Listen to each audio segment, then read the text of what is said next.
iOS 18.3.2 est disponible pour vos iPhones. Dans cette vidéo, on va faire le tour de toutes les nouveautés ainsi que de tous les bugs que cette mise à jour vient corriger. Si jamais vous êtes nouveau sur la chaîne et que ce type de contenu vous intéresse, n'hésitez pas à vous abonner puisqu'on approche des 100 000 abonnés.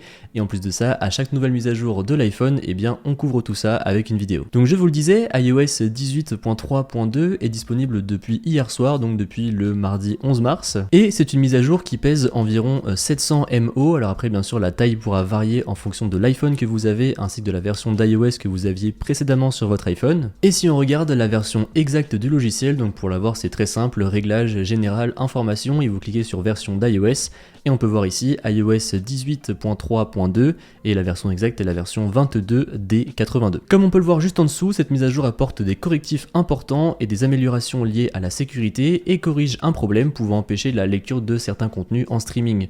En effet, ça m'est arrivé d'ailleurs assez souvent, que ce soit avec Spotify, avec Apple Music, avec YouTube, bref, vraiment avec pas mal d'applications de streaming, que la musique se coupe quand elle se jouait en arrière-plan, alors que pourtant mon iPhone ne bougeait pas, donc ça ne pouvait pas être un problème de connexion.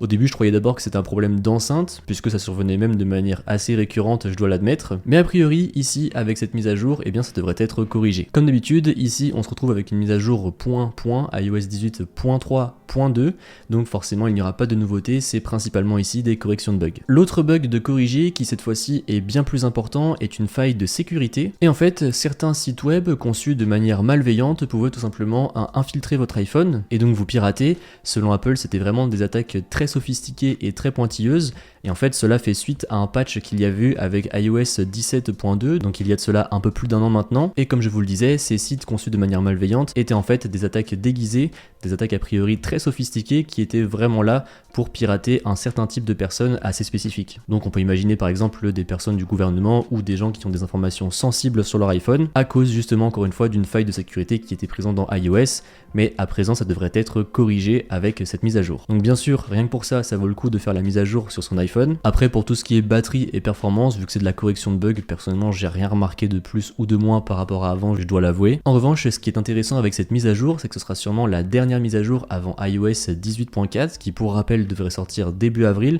Donc je pense qu'on devrait l'avoir la première semaine d'avril logiquement si on suit ce qu'Apple nous a communiqué, donc vers le 6-7 avril. Et pour rappel, cette mise à jour apportera enfin Apple Intelligence sur les iPhones compatibles, et donc ce sera enfin disponible chez nous en Europe et en France. D'ailleurs c'est d'ores et déjà disponible si jamais vous avez votre iPhone en bêta. Moi je l'ai mis ici sur mon iPhone 16 Pro Max, ça marche plutôt bien et j'ai pu tester pas mal de fonctionnalités.